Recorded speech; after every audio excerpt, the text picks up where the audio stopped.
So good morning, guys. We're stuck here in traffic early morning because there is dire na yung nag-ayo og poste.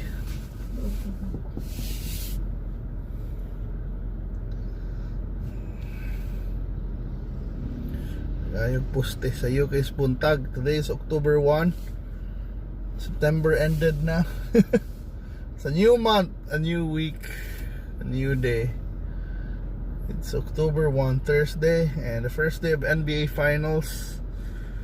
But yeah, it's kinda kuhan gapon. It's kinda kuhan run right now of all the times na mag-ayo rin sa poste. Or about poste ba nilang gi-ayo. This early morning yun. So, wala na traffic na ning kuhan. Traffic din sa Scario, so I think katulo na ni na-stop. Wag hapon may kalusot. And it's caused by this one day. By, I don't know, silang gi-repair. I don't know, the road ba or ang wires ba?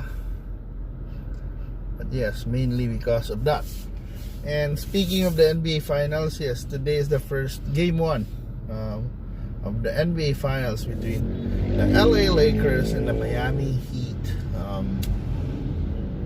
One of the surprising stories right now in the playoffs is how Miami, reached the NBA Finals, because they've been dominating, yet they're just actually the number 5 seed. So they dominated first the Pacers, then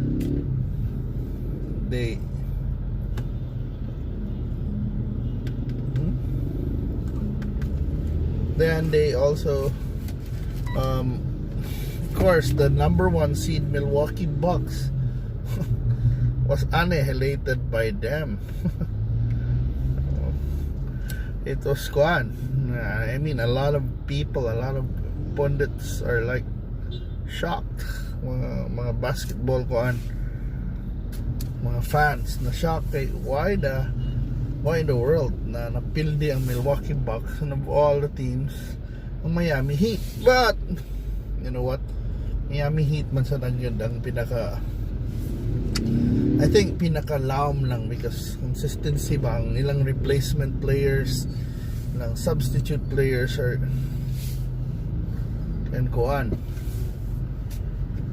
can really is intense. Una ligi ayo na manhole, intense kaayo, and they have a deep bench. Actually daghan pa nagamit ng mga players, and I guess magid kayo mo balasa atong kababayan ni si Eric Spoelstra, a Filipino-American coach.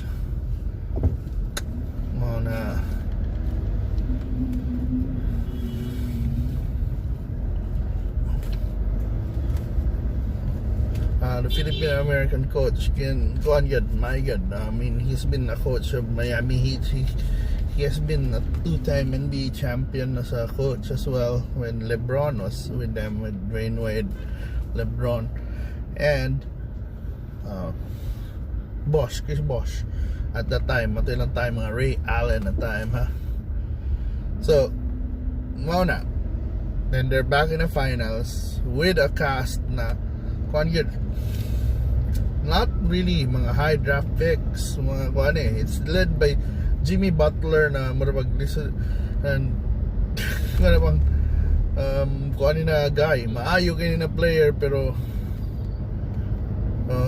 usahay he clash with teammates kanang asa siya maadto ba. He's really a feisty guy na intense kini siya, pero he finally found a home in Miami, kanabang nakanindot sa iya, and they are mga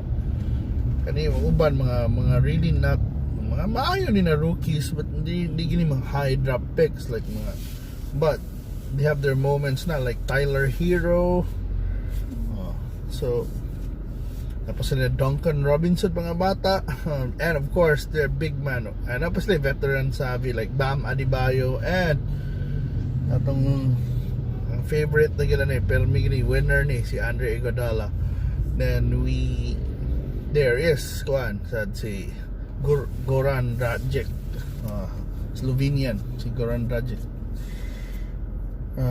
Dayon, of course, ang ilang sentro is Bam Adebayo, which is kuan yun. 250. This is kuan, one of the rising stars, an all-star and one of the best modern big man na sad karon kanang modern NBA ba na, but he can really dominate the low post, pero he's athletic enough para sa mga pick and roll. So really one of the crazy stars na yes, he has emerged na pag diri sa NBA finals na pakita niya na he's indeed one of the best bigs right now in the NBA. And the Lakers, of course, sila. They have been the favorite all throughout the season. Imagine you have a team na Lebron James, napagod kay Anthony Davis. While lang makasad, of course, sila mga veterans like silang Rajon Rondo, mga Kentavious Caldwell-Pope. But they also have young guns like Alex Caruso, ito mga nabilin sa natong team last year, like Alex Caruso. We have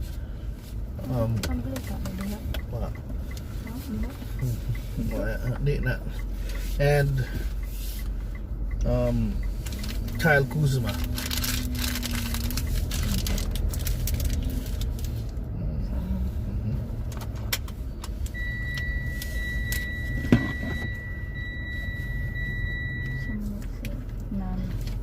Ano ulit man? Pwede. Aso man di man ka pwede magbabag diha. O niya, kay kuan man ko. Naman ko eh. Dala lang. Okay, dala. Yeah, okay.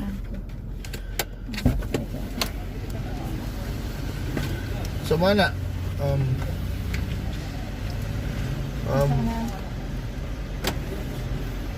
so they have really a strong team. They've been a favorite since preseason pa lang. Sila na ang paborito ever since they acquired Anthony Davis. That's like duha ka top 5 players, duha ka all NBA players, duha ka MVP candidates in one team. That's sana. Grabe ka na lang star power plus na sila mga napil older veterans, plus napil sila mga big men like Dwight Howard and JaVale McGee. So kung lang on paper, they of course they're favorites, even in the betting they're favorites, but ang sentimental favorite sa mga tao daghan sa bupustag yun, even despite the odds, daghan ganahan sa Miami because they have been underdogs by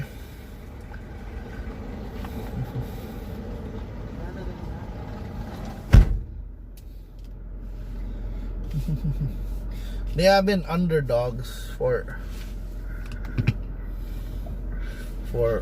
pila ka series na, and they managed to buck the trend always.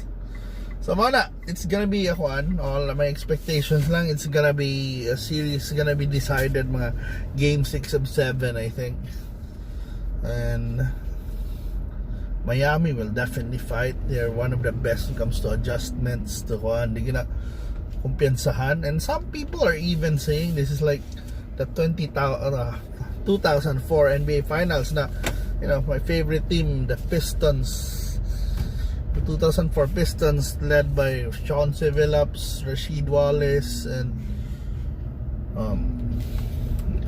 katong ilag yung crew tapos Darko Milicic, so tapos Rip Hamilton of course, and and mga Corliss Williamson, basta lams ito sila, and they were against a stacked team na Kobe, na Shaq, na Karl Malone, na Gary Payton